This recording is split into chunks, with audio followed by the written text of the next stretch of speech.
अच्छा जनाब, ये है कि सन 18 में 2-3 साल पहले मैं अपने एक दोस्त था तो उसका बयानिया सुनता रहा मस्जिद में मुख्तलिफ जगह।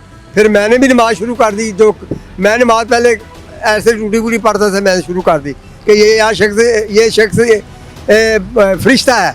तो जब मैंने उसका 1.5-2 साल के बाद मेरे पास पैसे थे तो मैंने उससे कारोबार कहा कि ये सेकंड हैंड गाड़ियों का कारोबार करना, ये पैसे ले और करे और ईमानदारी से करे। उसने कहा जी आप ये कोई ऐसी बात नहीं, आप हमारे बाप जैसे हैं और इसमें लिखने की भी कोई ज़रूरत नहीं है, ये आपकी अमानत है और इंशाल्लाह कारोबार बेहतरीन होगा। सन 18 से लेके अब तक उसने मुझे 23,000 रुपया दिया है, 23,500 रुपया प्राइवेट दिया, ईमानदारी से जो भी किया। लेकिन अब तक वो कारोबार कर रहा है लेकिन मुझे कुछ नहीं दे रहा। उस सिलसिले में हमने एप्लीकेशन सबमिट किया सफदर थाना में, तो उसी सिलसिले में हम आए थे कि हमारे उस पर फर्दर फॉलोअप करें।